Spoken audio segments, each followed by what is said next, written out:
É um prazer enorme estar aqui neste evento que é um banquete de luz para todos nós.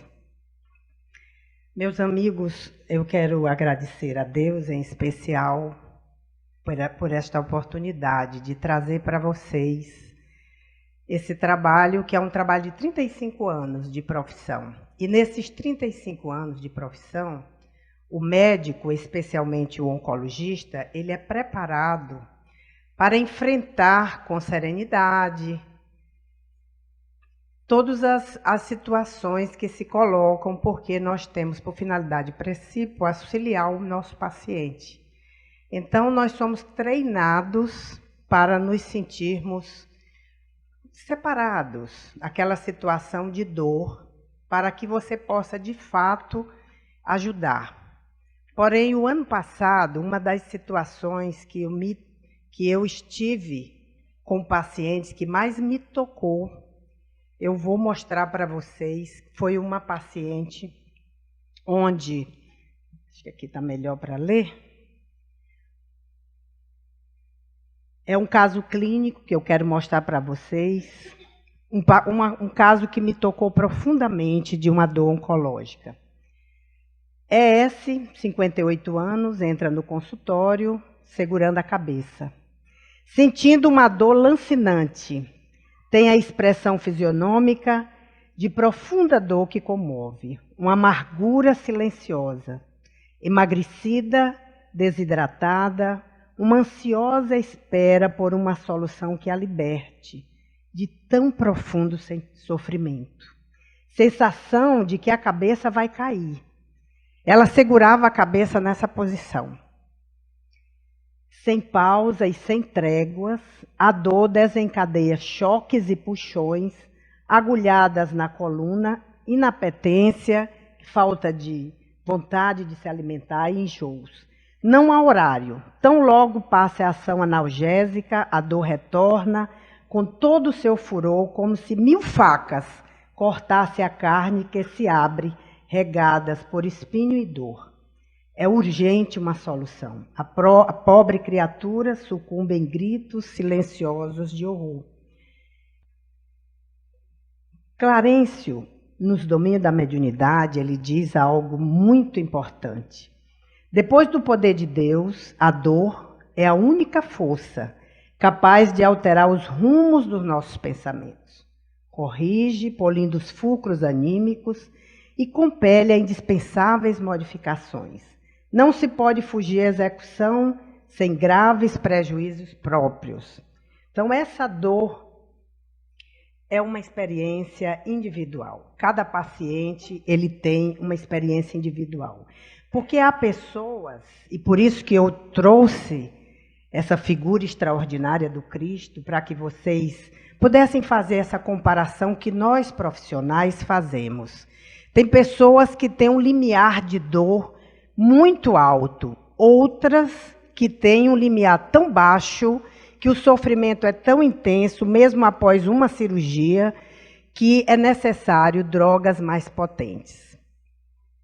Então, a dor, ela é uma experiência sensitiva, emocional, desagradável, ou descrita em termos de lesões teciduais reais ou potenciais, porque a dor real, ela também vem de uma dor psicológica. Então, essa dor real é uma experiência concreta, subjetiva e individual, uma atividade fisiológica, cognitiva e comportamental. Vocês veem aqui retratado pelo nosso aleijadinho, Nossa Senhora das Dores, que mostra no olhar da santa, na sua profunda dor, que é o que nós vemos nos pacientes também, que têm muita dor. Então, a dor ela tem componentes sensoriais, afetivos, sociais e comportamentais. Cada pessoa tem uma experiência diferente.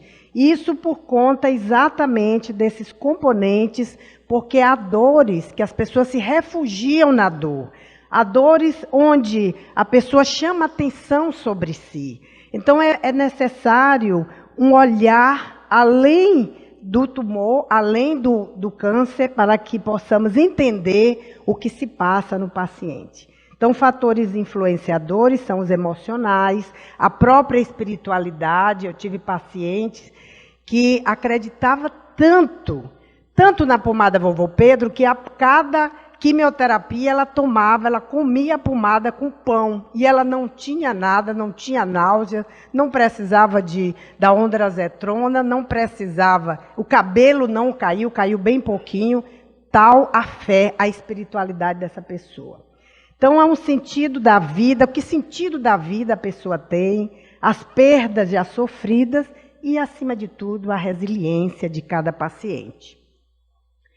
Então, cada dor, ela tem um caminho. E esses caminhos a gente precisa descobrir que caminho é esse.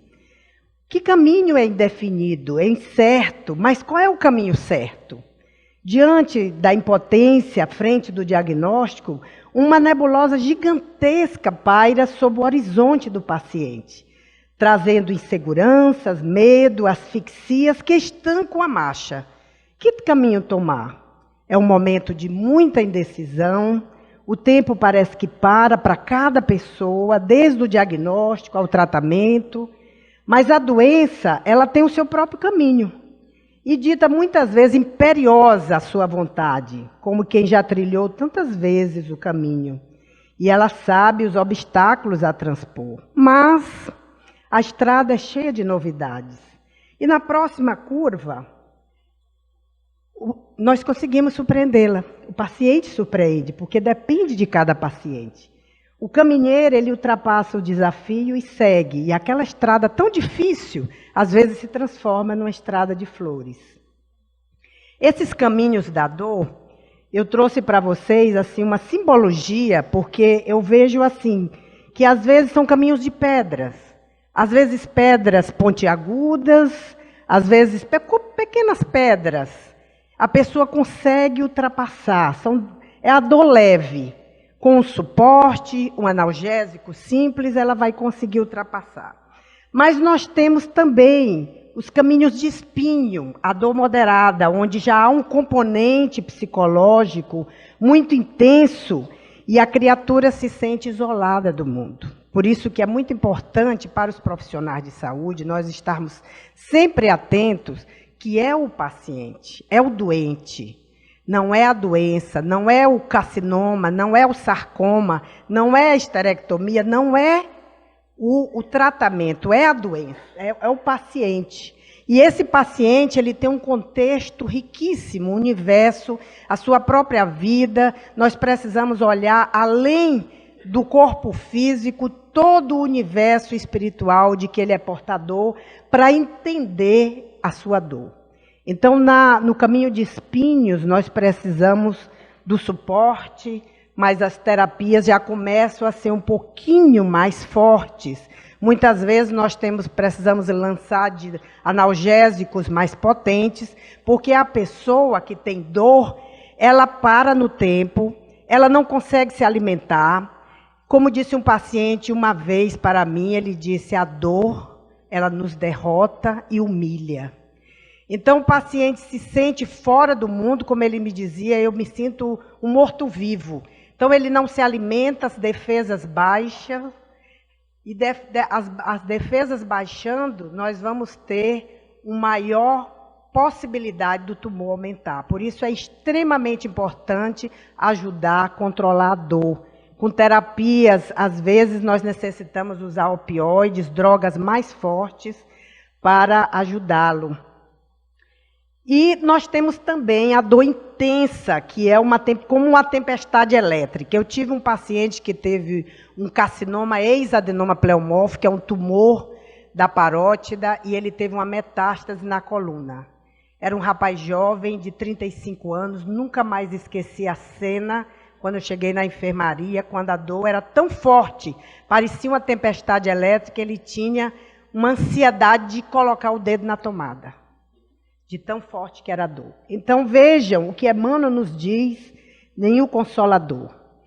Toda dor física colima o despertar da alma para os seus grandiosos deveres, seja como expressão expiatória, como consequência de abusos humanos, seja como advertência da natureza material ao dono do organismo. Toda dor física é um fenômeno enquanto que a dor moral é a essência. Então é muito importante olhar essa dor moral. A dor física ela é transitória, ainda que da transição da morte dos órgãos materiais. Enquanto que a dor espiritual ela é bastante grande e profunda para o luminoso trabalho de aperfeiçoamento e redenção. Nós precisamos ter muito cuidado com essas dosagens de medicamentos, porque nós vamos encontrar uma passagem o instrutor Jerônimo nos fala, Obreiros da Vida Eterna, sobre os analgésicos e os opioides, e essa lição que está no capítulo 28, na página 281, ele chama de injeção compassiva. São os pacientes que estão sofrendo muito, que é o caso nessa lição do Cavalcante, onde o médico usa uma droga pesada para induzir já a eutanásia. Então ele diz, a carga fulminante da medicação de descanso interessa os centros do organismo espiritual. Cavalcante permanece agora colado a trilhões de células neutralizadas, dormentes, invadindo ele mesmo de estranho torpor que o impossibilita de dar resposta aos seus esforços. E provavelmente só poderemos libertá-lo depois de decorrido mais de 12 horas. Observem como é delicado, porque as medicações, elas também têm um componente espiritual, porque ela tem a parte material e o paciente, nós precisamos tirar a dor, mas não deixá-lo comatoso, torporoso, porque esse momento, já prestes ao desencarne, a entrada numa nova dimensão, é um momento especialíssimo, onde a alma vai fazer um backup da sua vida, vai fazer comandos que o ajudarão numa próxima vida e numa reflexão. E muitas vezes, este momento que nós achamos que talvez seja momento derradeiro, talvez não seja. Porque eu já tive pacientes que eu estava só esperando o momento de dar o atestado de óbito. E esses pacientes estão vivos até hoje. Por um tratamento, um único tratamento que potencializou tudo que ela fazia e a força espiritual que essa pessoa tinha, ela conseguiu ultrapassar e ter uma moratória. Então, nós precisamos, como profissionais, ter muito cuidado. E diante dessa dor, nós observamos que cada paciente, ele reage diferentemente. Cada paciente, tem pacientes que têm uma resiliência muito forte. Naturalmente, que são espíritos amadurecidos, espíritos já fortalecidos. E eu tenho o caso de uma paciente que eu quero compartilhar com você, que é um melanoma maligno. Essa paciente eu tratei há muitos anos atrás, mas também nunca mais esqueci, porque a experiência foi muito impactante pela resiliência que essa paciente tinha. Então, a MG teve um diagnóstico de melanoma maligno, doença grave, que rapidamente envia metástases, especialmente para o fígado. MG definha, sabemos que a dor a está consumindo, mas ela não esboça a menor queixa, não houve gemidos nem lamentos. É resignada, uma resignação exemplar que comove os familiares e a equipe médica.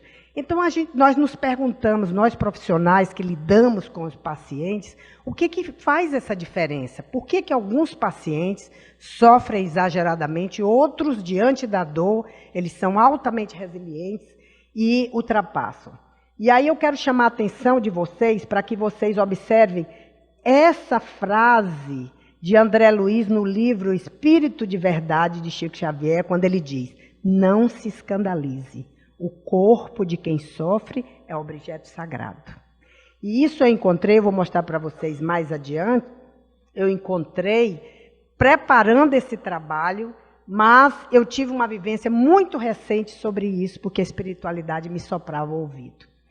Então, para que a gente procure entender essa diferença dos pacientes, nós vamos buscar na obra de Leon Denis, o problema do ser, do destino e da dor, sobre as potências da alma, que nós vamos começar, pouco a pouco, falar para vocês da lei das vibrações harmônicas. Então, a vida é uma vibração imensa que enche o universo e cujo foco está em Deus. Cada alma é uma centelha destacada do foco divino e torna-se, por sua vez, um foco de vibração que é onde variar aumentar de amplitude e intensidade consoante o grau de elevação do ser, a sua trajetória evolutiva. Toda alma tem a sua vibração particular e diferente, o seu movimento próprio. O seu ritmo é a representação exata, o seu poder dinâmico, o seu valor intelectual e a sua elevação moral. Vejam, aqui está a resposta por que alguns pacientes são diferentes de outros e por que nós temos que fazer o tratamento individualizado para cada paciente. Porque a individualidade psíquica, ela penetra com todas as suas vibrações, todo o organismo fluídico, que é esse perispírito, cujo toque é a forma e a imagem, a reprodução exata da harmonia interior de cada pessoa, da harmonia pessoal e da sua luz. O corpo, cada um de nós tem uma energia própria e hoje nós já sabemos que essa linguagem energética, ela é tão importante que campos de energia, elas viajam com facilidade pelo nosso organismo. Os tecidos lesados, eles emitem um tipo específico de assinatura energética, diferente das células saudáveis ao seu redor. O homem encarnado no corpo, André Luiz nos ensina que o nosso corpo é um vaso precioso, é um tabernáculo e é uma bênção para a morada do nosso espírito. A mente humana é o centro de toda manifestação vital do planeta. A usina humana é um repositório de forças elétricas. Então, somos corpos de energia e precisamos entender isso para ajudar nosso paciente e para nos comunicarmos energeticamente uns com os outros. Repositório de forças elétricas de alto teor construtivo ou destrutivo. E qualquer abuso, ofensa, causa a si mesmo desastre. Eu quero chamar a atenção para vocês nesse slide. A necessidade de cada um de nós ter disciplina. Veja o que diz Aniceto em Os Mensageiros. A intemperança das células. Viveu longe da disciplina. Isso ele estava diante de um paciente que estava prestes a desencarnar. Então ele diz, a intemperança das células, a nossa disciplina, retrata na disciplina do nosso organismo, na disciplina das nossas células. As células, a intemperança da célula mostra que esse corpo viveu longe da disciplina.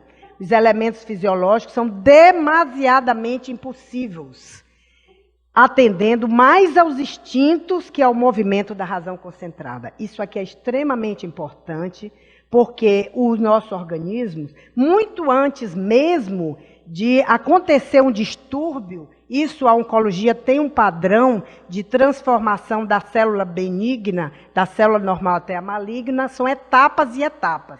Então, nós temos oportunidade de corrigir. Então, essa esfera celular, quando ela começa a se alterar, essas rotas elas se tornam desafinadas e elas antecedem o distúrbio.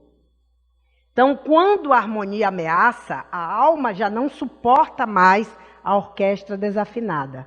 Então, essa orquestra desafinada, ela dilacera as entranhas, expõe a carne nua, nervos, tendões, vísceras, que se abrem par a par. O oculto se revela numa dor agoniada, uma sinfonia inacabada, um anseio por notas mais harmônicas. Recomeça um cântico novo, o velho dá lugar ao novo. O organismo deseja expurgar essas mazelas que estão dentro dele. E aqui vem a lei das provas, que é uma das maiores instituições universais para a distribuição dos benefícios divinos. Diante das provas, dos testemunhos, nós reclamamos, mas veja o que Emmanuel nos diz. É uma das maiores instituições para nos reequilibrar. Precisais compreender isso, aceitando todas as dores com a nobreza de sentimentos. A prece é o maior fator de resistência moral no centro das provações mais escabrosas.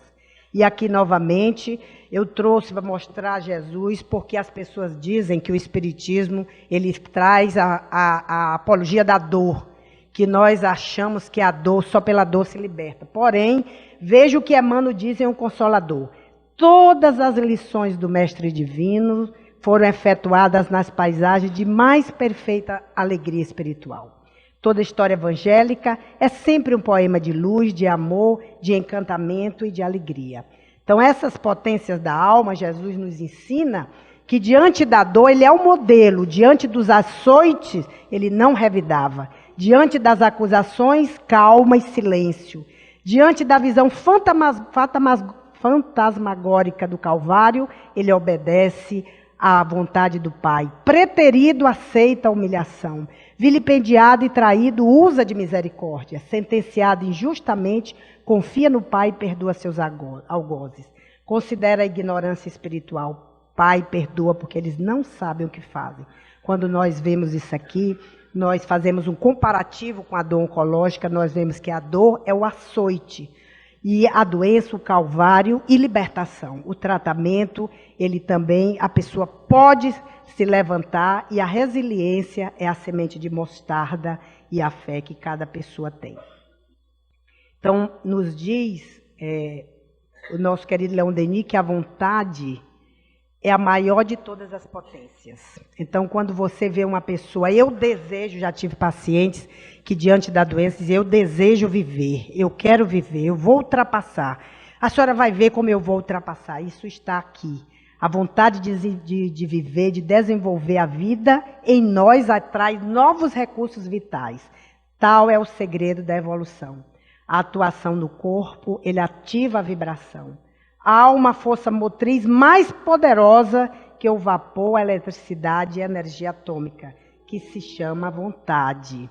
Então, para vocês lembrarem daquela passagem que eu mostrei sobre a máquina divina, que os elementos eram muito impossíveis, vejam como, através do nosso pensamento, nós podemos controlar nossas células. Isso é tão importante que a maioria dos grandes hospitais, especialmente os hospitais que tratam o paciente cardiológico, paciente que teve AVC, paciente que teve infarto do miocárdio, trata através da meditação, e vocês sabem o quanto é importante, que é a educação dos sentimentos, o poder da educação da mente, o poder do pensamento no âmago do efeito placebo. E isso é extremamente importante para que a gente possa ver que o pensamento, ele é uma incessante florescência, uma criação constante para o bem. O pensamento, ele dissipa as sombras do caminho. Ele resolve os enigmas da vida, traça o caminho da humanidade. A doença é apenas uma contingência natural, inevitável às criaturas. Se tem uma coisa que ninguém pode escapar, é adoecer e morrer. Mas nós podemos nos fortalecer através dos nossos próprios recursos e enfrentarmos todas essas dificuldades. Nos diz Leon Denis que quando nós aplicamos o ouvido ao que se passa no fundo do nosso ser, ouvimos como ruído as águas ocultas e tumultuadas. Ouvimos o refluxo e o refluxo do mar agitado da personalidade que os vendavais da cólera, do orgulho e do egoísmo agitam. São as vozes da matéria, os apelos dos baixas regiões que nos atraem e influenciam nossas atitudes. Mas podemos dominar essas influências com a nossa vontade e fazer silêncio a essas vozes. Então, os pensamentos aflitivos, só voltando àquela imagem das células, as vibrações destruidoras do medo do diagnóstico, o medo da doença, o medo do tratamento, o medo de morrer, isso tudo desequilibra o cosmo celular, desequilibra o homem. Então, por isso que nós vamos encontrar em nosso lar, no Ministério da Regeneração, os exercícios adequados contra o medo, para que nós possamos enfrentar e buscar esses recursos que nós temos dentro de nós. Por isso que a oração, a prece, é essa busca interior, ela é como um verdadeiro, por isso que Jesus diz, brilhe vossa luz, porque ela é o verdadeiro desaguar das nossas potências internas. E a revelação pela dor, o nosso Leon Denis, ele nos fala também que as grandes almas, elas se enobrecem e se embelezam tanto mais, quanto mais vivas forem as dores. Nas horas tristes, você vê que a pessoa que passa por uma grande dor, nunca mais ela é a mesma, porque ela busca essas potências da alma e ela traz o exercício do esquecimento de si próprio, disciplinando as impressões, as emoções, exercitando-as, auxiliando-as, agindo como um aperfeiçoamento moral. Então, esse magnetismo que as pessoas têm, isso no livro da Saúde Integral, eu vou descrever mais sobre o magnetismo e o paciente, mas eu quero mostrar para vocês esses 2 casos de 2 pacientes muito recentes. Tive uma paciente com 2 tumores, 2 AVCs, recidiva da doença, mas a dedicação das filhas, o amor com que elas cuidavam, que me comovia, porque ela chamava de nenenzinha a mãe. Aquilo fazia com que aquela criatura, mesmo com todo aquele sofrimento, conseguiu viver 1 ano com a família. Recente, eu estava em Araguaína, quando uma companheira me pediu para visitar uma pessoa no hospital. E quando eu entrei no quarto, eu ouvi a espiritualidade dizer que eu tivesse muito respeito por aquela criatura, que é aquilo que o André Luiz nos fala anteriormente. Eles diziam, a guerreira do bem parte. Que aquele paciente, aquele corpo, era um santuário sagrado, que precisava de respeito e prece silenciosa. Então, foi uma lição extraordinária, demonstrando que toda cura espiritual lança raízes sobre a força do amor. Então, aqui eu quero só mostrar para vocês, é um trabalho do método Simon, com a vida de novo, que é desde a década de 70, que é ensinando as células Kirle, que vocês estão vendo aqui, são essas células dendríticas, elas estão tomando o tumor. Vejam a perninha, vejam o bracinho dela tomando o tumor. E isso a ciência hoje tenta fazer as pesquisas com as células quiméricas, mas ainda estamos num caminho que não deu para conseguir isso, porque através ainda dessas células quiméricas pode desencadear sérios efeitos colaterais. É uma conquista já, mas demonstrando que quando a criatura usa a sua potência, a potência da alma, nós conseguimos muito mais do que ainda as células sintéticas conseguem. Através dos poderes da alma, é a vontade que doma a dor, que transforma em aliada a elevação, e não há bem sem dor. É uma ascensão sem suores, sem valores. Não há ascensão sem suores, sem valores. Os atos de sacrifício aumentam as radiações psíquicas e a grandeza vence a dor, que é a nossa alma, a nossa obra. Então, o amor, ele sustenta a integridade humana em todas as crises do processo histórico. O amor depura a inteligência e põe à larga o coração, que é pela soma de amor acumulado em nós que podemos avaliar o caminho que temos andado para Deus. Apesar daquelas pedras do caminho e dos grandes obstáculos, agora a alma vislumbra um oceano de oportunidade à sua frente.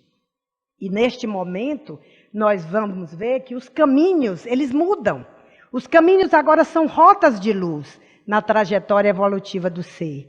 E o homem velho se renova e veste o traje nupcial oferecido pelo Senhor da Luz.